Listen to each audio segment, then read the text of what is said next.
بسم اللہ الرحمن الرحیم۔ میرا نام ذکاوت ہے۔ میں سی اے کا ایک سابق افسر ہوں۔ یہ آرٹیکل وزراء، بیوروکریسی، جاگیرداروں اور سرکاری محکموں کے بارے میں ہے جو آپ کی خدمت میں پیش کیا جا رہا ہے۔ میری کتاب سی اے کے شب و روز سے لیا گیا ہے۔ حکمرانوں میں سیاستدان بھی شامل ہیں، جن میں بڑے بڑے جاگیردار، چودھری، ملک، خان، سردار، وڈیرے شامل ہیں۔ ان لوگوں کا اپنے اپنے علاقوں میں طرز عمل بادشاہوں والا ہوتا ہے۔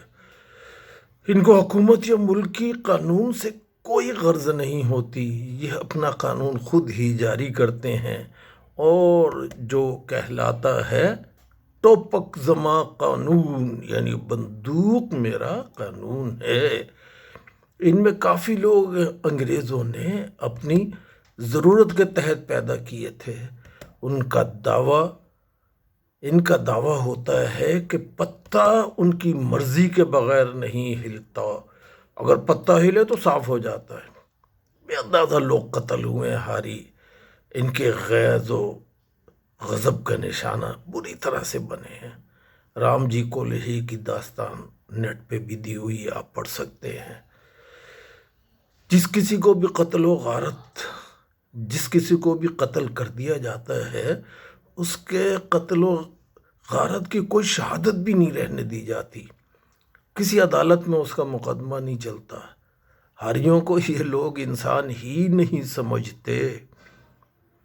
ان کو اذیت دینا ایک عام معمول ہے۔ ان کے علاقوں میں عوام الناس غلامی کی زندگی بسر کر رہے ہیں۔ ان کے شکاری دوروں میں ہزاروں ہاری شریک ہوتے ہیں۔ یہ لوگ اپنے علاقوں میں اسکول نہیں بننے دیتے۔ اسکولوں کے فنڈ حکومتوں سے وصول کر کے ہڑپ کر جاتے ہیں، کیونکہ یہ نہیں چاہتے کہ تعلیم نچلے طبقے تک جائے۔ یہ خود حکومت ہوتے ہیں، اپنی حکومت آپ ہوتے ہیں۔ ان کی اپنی جیل ہوتی ہے، انہی کے ہاری ان کے قیدی ہوتے ہیں۔ حکومت کے اندر یہ ایک اور حکومت ہوتے ہیں۔ ان کا تمام کام اصلاحات کو ناکام بنانا ہوتا ہے۔ ایسے لوگ اپنے ادوار میں ایسی انجمنیں بناتے رہے جاگیردار، جن کی وجہ سے زمینی اصلاحات کا عمل ختم ہو کر رہ گیا۔ تقسیم ہند کے بعد جاگیردارہ ختم کرنے کے لیے ہندوستان میں زمینی اصلاحات کی گئیں۔ زمین کی ملکیت کی حد مقرر کر دی گئی تاکہ زمین بے زمین کسانوں کو دی جا سکے۔ نتیجہ جاگیرداری کافی حد تک کم ہو گئی۔ اس کی کامیابی کی بڑی وجہ وہاں کے سیاستدانوں میں قومی جذبہ، قومی اسپرٹ ہے، جو ہمارے یہاں کم ہے۔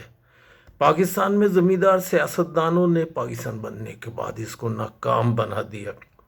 قائد اعظم کا کہنا کہ میری جیب میں کھوٹے سکے ہیں سچ ثابت ہوا۔ اصلاحات کے ناکام ہونے سے پاکستان بھر میں جاگیردارانہ نظام عملاً قائم ہو گیا۔ معاشرے میں طبقات بن گئے۔ طبقہ بالا ہے، مڈل کلاس بہت ہی محدود ہے، طبقہ زیریں کی اکثریت ہے۔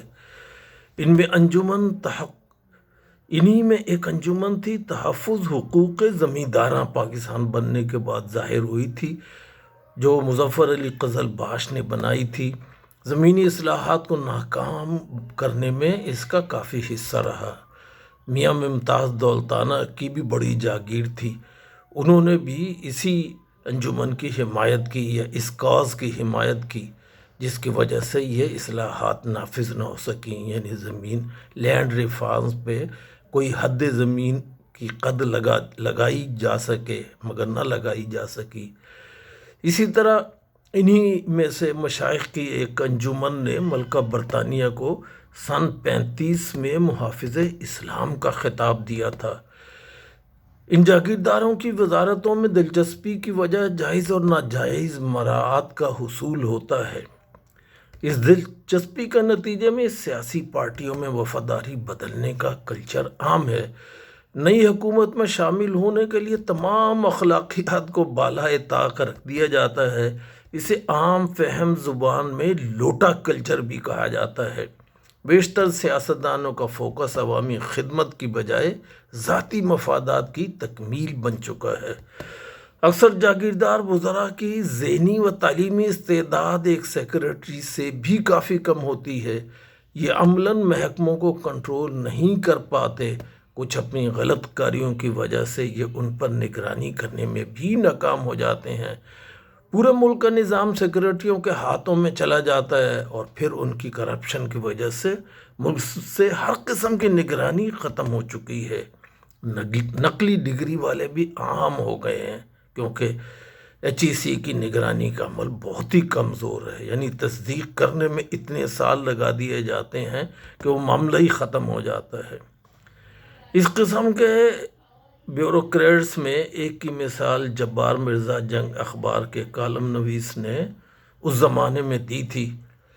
شفیع سہوانی بیوروکریٹ کی کارکردگی کی ایک جھلک۔ موصوف نے سڑک مکمل کرنے کے لیے 500 روپے رشوت مرحوم جنیجو صاحب سابق وزیر اعظم پاکستان سے وصول کی۔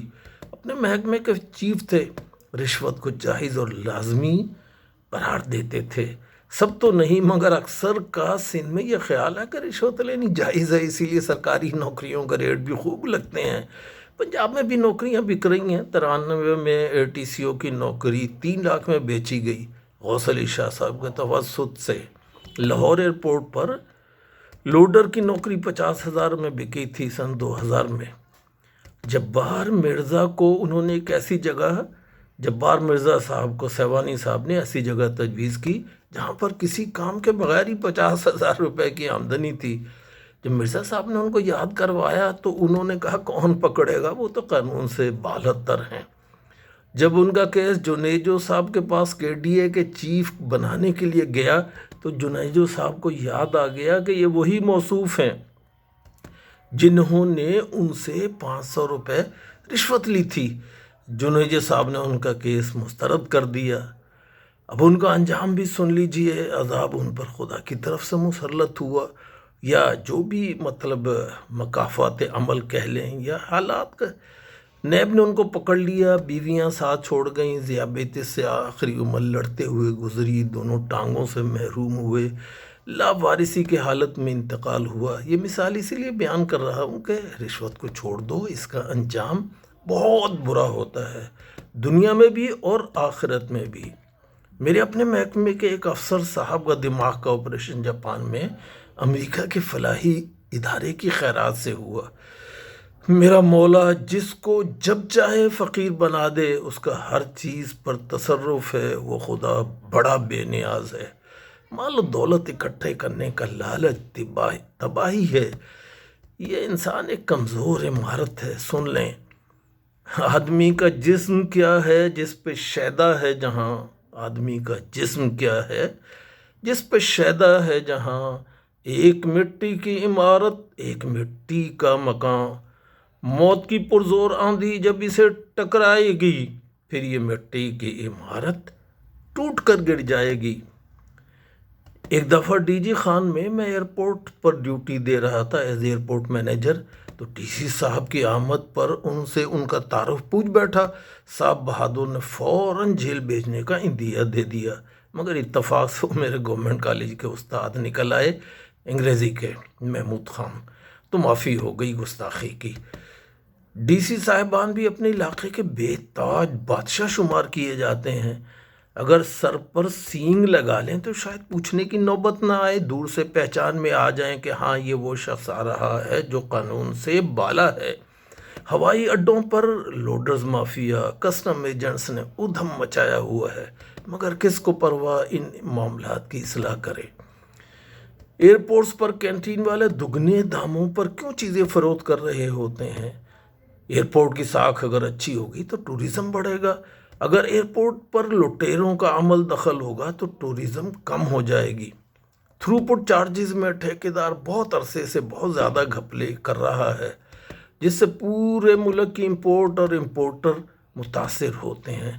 CA کی برانچ، کمرشل برانچ کا ٹھیکیدار سے جگاڑ ہے۔ 2012 کی بات ہے، جب ٹینڈر ہوتے ہیں تو بھی غیر ضروری اقدامات کیے جاتے ہیں، کسی طرح سلیکٹڈ کو کامیاب کیا جائے۔ اگر اس حرکت کو چیک کیا جائے تو حکومت کی آمدنی میں اضافہ ہو سکتا ہے، اگر صحیح ٹھیکیدار کو تعین کیا جائے۔ مگر کس کو چاہیے حکومت کی آمدنی میں اضافہ؟ ہاں، ذاتی آمدنی بڑھنی چاہیے۔ اداروں کے اخراجات میں زبردست اسراف ہے، عوام کے ٹیکس کی کمائی کو لوٹ کا مال سمجھا جاتا ہے، سرکاری گاڑیوں کا بے دریغ استعمال کیا جاتا ہے، ہارٹیکلچر اور مینٹیننس اخراجات میں بے شمار غبن ہوتے ہیں، گاڑیوں کی نقلی جعلی مرمت دکھائی جاتی ہے، بلڈنگز کی نقلی مرمت دکھائی جاتی ہے، مگر مانیٹرنگ کرنے والے روکنے کی بجائے حصہ بقدر جثہ لینے میں خوش ہو جاتے ہیں۔ یہ وزیروں کی، سیکریٹریوں کی، اداروں کے سربراہوں کی ذمہ داری ہے کہ حالات کو درست کریں، نہ کہ ان مافیاؤں سے پہلو تہی کی جائے۔ حالات کو درست کریں، ان مافیاؤں سے پہلو تہی کی جائے، ان سے دوستی نہ بڑھائی جائے۔ یہ سب سیکریٹری ٹھیکیداروں سے بڑے گہرے تعلقات رکھتے ہیں اور بڑے بڑے تحائف سے ان کو نوازتے ہیں۔ ریلوے اسٹیشن کا اگر حال لیں تو وہاں بھی قلیوں کی لوٹ مار، بلیک میلنگ جاری رہتی ہے ہر حکومت میں۔ ایل ڈی اے کے دفتروں میں کرپشن کی گندگی کے علاوہ صفائی کا بھی فقدان ہے۔ کیا اس کے ڈی جی کی کوئی ذمہ داری نہیں؟ عدالتوں میں ریڈرز کیوں رشوت لیتے ہیں؟ اس کی ذمہ داری جس پر بھی ہے وہ ادا کیوں نہیں کر رہا؟ جب جج حضرات کی موجودگی میں رشوت لی جائے گی تو پھر انصاف اللہ پاک ہی جاری کریں گے۔ بازاروں میں ملاوٹ عام ہے، کھانے پینے کی اشیاء میں ملاوٹ عام سی بات ہے، یہ انسانوں کی صحت سے کھیلنا ہے۔ زرعی بینک کے ہر 50,000 کے قرضے پر 5,000 رشوت ٹیکس کاٹ لیا جاتا ہے۔ اچھا، یہ 2012 کی بات ہے، میں نے ٹی وی پہ ایک پروگرام میں ایک شریک کار نے اس کو کھلم کھلا بیان کیا، لینے والوں کے، دینے والوں کے، سب کے نام بھی بیان کیے۔ اگر ایسا ہے اور اتنی کھلی رشوت لینے والے کی نشاندہی ہو رہی ہے تو پھر اس کا مطلب یہ ہے کہ جس کی نشاندہی ہو رہی ہے نہ ان کو کوئی فکر ہے، نہ کوئی قانونی ایجنسی حرکت میں آتی ہے۔ صاف ظاہر ہے کہ نظام ناکام ہو چکا ہے۔ ٹکے سیر بھاجی، ٹکے سیر کھاجا، پوری کہانی ہے، جس نے دیکھنی ہو نیٹ پہ دیکھ لے۔ نہ کھانے والے کو پرواہ، نہ کھلانے والے کو، نہ سرکار کو کوئی واسطہ۔ قرضے بڑے لوگ ہضم کر رہے ہیں، سود کے ساتھ ادا کرنے کی بجائے 10 سال بعد اصل زر سے بھی کم کنگلا بن کر معاف ہو جاتا ہے۔ موجہ ہی موجہ، یہ موجہ اگر خدا نے ختم کی تو اچھا نہ ہوگا۔ خود ہی کوئی ترکیب کر لیں تو بہتر ہے۔ انسان کو اللہ رب العزت نے خلیفہ اسی لیے بنایا تھا کہ لوگوں کی شکایات اللہ پاک تک نہ جانے دی جائیں، اور انسان اپنے ایسا نظام بنائے کہ خود ہی یہ ساری چیزیں عدل کا خود ہی حل ہو جایا کرے۔ پہلے ایک ہوا کرتی تھی سی آئی ڈی، اب پتہ نہیں ختم ہو گئی ہے۔ ملاوٹ کا کون ذمہ دار ہے؟ غلط دوائیوں کا کون ذمہ دار ہے؟ تعلیم کا بجٹ کیوں کم ہے؟ اس وقت بھی کم تھا، آج بھی کم ہے۔ ڈر خوف کیوں ختم کر دیا گیا؟ ٹرینیں لیٹ ہوں، کس کی ذمہ داری ہے؟ عوام الناس کو پولیس کی چیرہ دستیوں سے کون نجات دلائے گا؟ یا ان کو یعنی پولیس کو انسانی حقوق کی کبھی تعلیم بھی دی گئی ہے؟ یا ان کو بات کرنے کی تہذیب بھی ہے؟ اکثر تو اس چیز سے نابلد ہیں، ایسا لگتا ہے جہاں انہوں نے بات کرنے کا بھی طریقہ نہیں سیکھا۔ کاش ان کی ٹریننگ میں بات چیت کا صحیح طریقہ تو ان کو سکھایا جائے۔ یہ ساری چیزیں کیسے درست ہوں گی؟ یہ اسی صورت میں ممکن ہے کہ ان غلطیوں کا احساس ہو، اپنے غلط ہونے کا احساس ہو، ٹھیک کرنے کی طلب اور نیت ہو، ایک مربوط منصوبہ بندی کی جائے۔ اس کے بغیر یہ ممکن نہیں۔ نگرانی کا نظام بحال ہو، حکومت کو اپنی رٹ بحال کرنی چاہیے۔ اب تو جہازوں کی سیفٹی کے معاملات پر بھی سودے بازی ہو رہی ہے۔ ہوائی اڈوں کی قومی کلیئرنس پالیسی کی اکثر جگہوں پر خلاف ورزی ہو رہی ہے۔ ان کی خلاف ورزی کر کے اونچی اونچی بلڈنگز بنائی جا رہی ہیں۔ یہ جہاز اور ان میں سفر کرنے والوں کی حفاظت کا خیال کون کرے گا؟ جب تعیناتیاں تعلقات کی بنیاد پر اور قانون کی پیروی نہ کرتے ہوئے ہوں گی کروڑوں کا سامان خریدا جا رہا ہے، کتنا کمیشن کس کے کھاتے میں جا رہا ہے، ہر شاخ پہ الو بیٹھا ہے، انجام گلستان کیا ہوگا؟ سیاستدانوں کے اطوار بتا رہے ہیں ہزاروں برس یہ چمن یوں ہی رہے گا، اور ہزاروں جانور اپنی اپنی بولیاں بول بول کر اڑ جائیں گے، مگر کچھ کیا جا سکتا ہے اگر ارادہ ہو۔ پہلی چیز اس میں یہ ہے کہ اپنی غلطیوں کا اعتراف ہو، اسراف ختم، نگرانی کا نظام بحال، چوروں کی سزا شروع۔